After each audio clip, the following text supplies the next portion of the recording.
In this tutorial, I am going to discuss a programming question subarray sum equals k. So the problem statement is given an array of integers and an integer k. We have to write a code to find the total number of continuous subarrays whose sum equals to k. So in this example, the output is 2. So we have to find how many subarrays we can form whose sum is equal to 2. So we can form two subarrays. One is 1 1 and another is again 1 1. So that's why the output is 2. One subarray is this one and another subarray is this one. So now let's move to next example. In this example, the output is 1. So we have to form subarrays whose sum is equal to 0, and in this example we can only form one subarrays. So the elements are -1 and 1. If we do the sum, its sum is 0, so we can only form one subarray. Now let's move to example 3. In this example, given an input array and integer k whose value is 0, so we have to form a subarrays whose sum is equal to 0. So in this input array we have only one element whose value is 1, so it's not possible to form a subarray whose sum is equal to 0. So the output is 0. And in the last example, given an input array and the value of k is -20, so we have to form all the subarrays whose sum is equal to -20. So in this case we can form three such subarrays. One is from this point to this point, and if we do the sum it is -20, and another one is from this point to this point, and the last one is from this point to this point. So these three subarrays we can form, and if we do the sum of each subarrays, and the sum of each subarrays are -20, so 3 is the output. So this is the problem statement, and now let's discuss multiple approaches to solve this problem. Let's discuss our first approach. So in this problem, the array contains both positive and negative integers. So we need to consider all the possible combination of subarrays, and when we found the subarrays whose sum is equal to k, then we keep track how many subarrays we have found so far whose value is equal to k. So let's see how we can solve this problem. And for this approach we need two for loops. So one is the outer loop, let's say it's a start pointer, and one is inner loop, let's say it's end pointer. And what we do is, so let's when the start pointer start from the 0th index, end pointer also start from that index. We initialize the value of start to end pointer, and then we start making all the possible subarrays. So first subarray is of one element, let's say it is 10, and also we declare some variable, and in some variable we keep adding the element in each iteration. So the current sum is 10, so initial value is 0 and the current sum is 10. Is sum is equal to -20? No. So in next iteration we form a subarray of, so next iteration I am talking about the inner loop. So in next iteration we form a subarray of two elements, so 10 and 2. So now its sum is 12, and again it is not equal to -20, and we move to next iteration of inner loop. So this time we make a subarray of size 3, so 10, 2 and -2, and when we add these three values, its sum is 10, so again it's 10. And in next iteration we make a subarray of size 4, and this time the sum is 20, and so it's equal to the value of k. So we incremented the value of count, and now it is 1. And in next iteration we make a subarray from this point to this point. So we are considering a subarray, I mean we do the sum, but it's all, when we start from 0th element, it is a subarray of one length. So we have added in a sum variable. Then we move here, we consider the sub array of length 2, we have added in some variable like this, and when we add the last value, it is minus 10 and it is not equal to the value of k. So after that we came out of this inner loop and we move to the outer loop, next iteration of outer loop. And now start pointer moves here, and also the end pointer start from this point.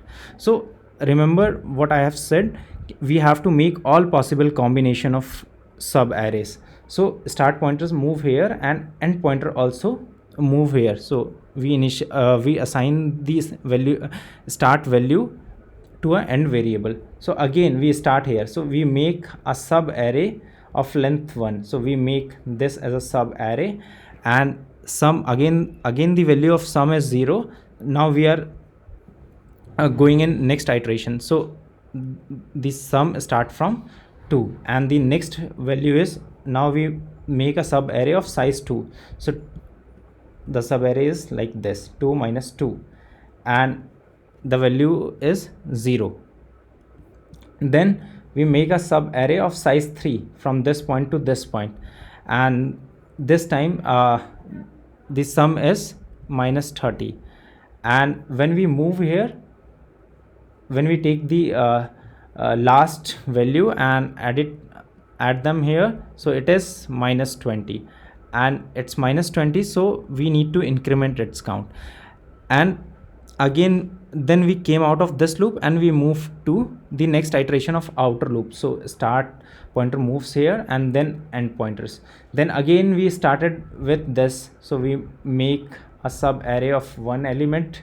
Then we move to the this sub array of 2 element. Then we move to the sub array of 3 element.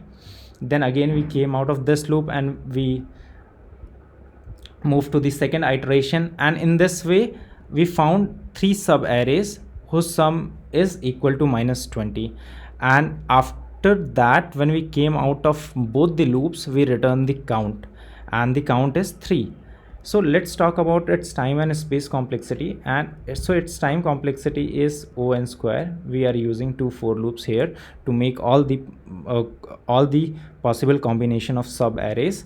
And its space complexity is O1. We are not using any extra space. Now let's see how we can optimize our approach to solve this problem in O(n) time complexity. In our previous approach, we made all the combination of sub arrays to find how many sub arrays are possible whose sum is equal to k. So in this approach, let's discuss how we can solve this problem using single traversal.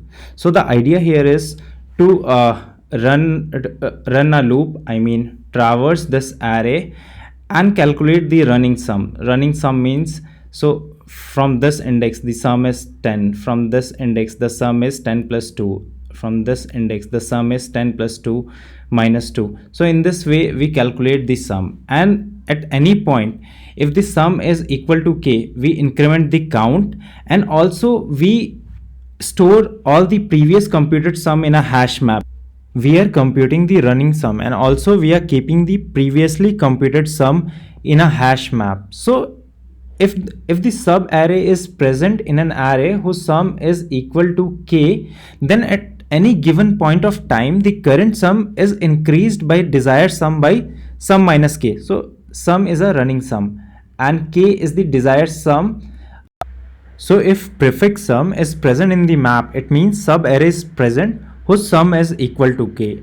And if we exclude all those sub arrays from this current sub array, it will give us a new sub array which is equal to k. And let's visualize this approach.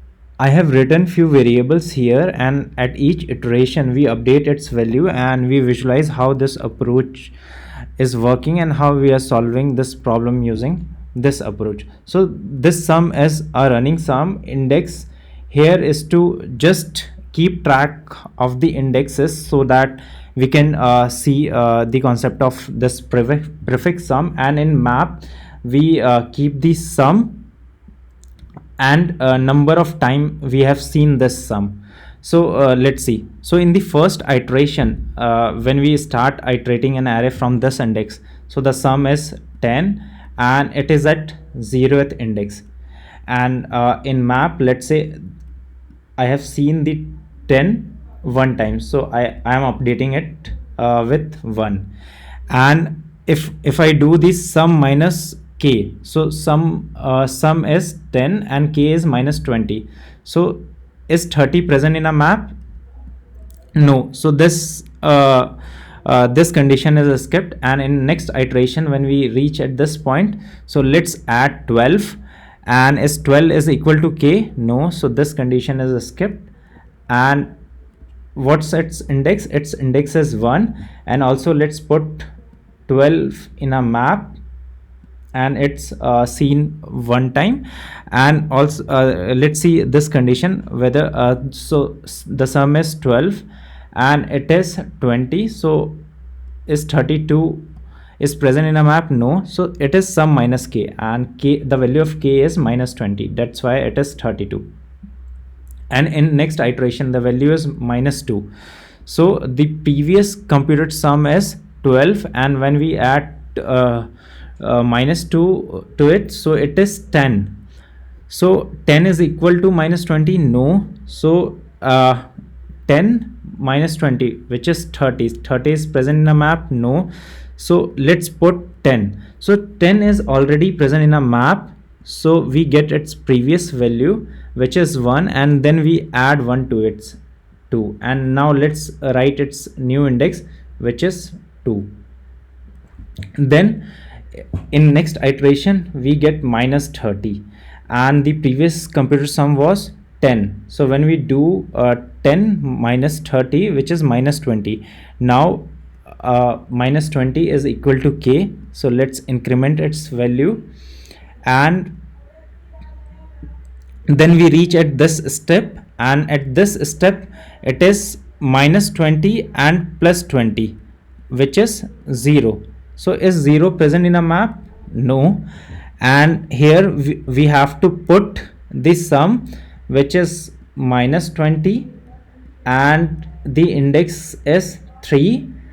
And I have seen this sum first time, so let's put 1. And in next iteration when we reach at this point, so when we do the previous sum is minus 20, and let's add 10 to it, so it is minus 10. So minus 10 is not equal to minus 20. Then we reach at this step, and at this step we see minus 20. So the sum is minus 20, and then it is, so the sum is minus 10, sorry, and then the value of k is minus 20, which is plus 20. So we get 10. So is 10 present in a map? Yes, 10 is present in a map. So we get its count. Its count is 2. So previous count of the previous value of count is 1, and new value, so from map we get 2, so it is 3. And now let's understand the concept behind it. So the 10 we get at 0th index, and we get at second index. So if we exclude this 10 from this array, we get one sub array from this point to this point, whose sum is minus 20, and now the next index we get is 2. So if we exclude the sub array from 0 to 2, so this is the prefix sum I am talking about. If we exclude this sub array, then we get minus 30 and 10, and if we do the sum, then it is minus 20. So we get two sub arrays whose sum is equal to minus 20, and one sub array is already found, so we get 3 sub arrays. And after that I put at this step, I have updated the value minus 10, and I have seen it once. Then after this I came out of this loop, and I return the value, which is 3. So let's talk about its time and space complexity. So its time complexity is O(n), and its space complexity is also O(n). So we are using hash map, so we are using extra space in the form of hash map. So this is the logic behind this approach.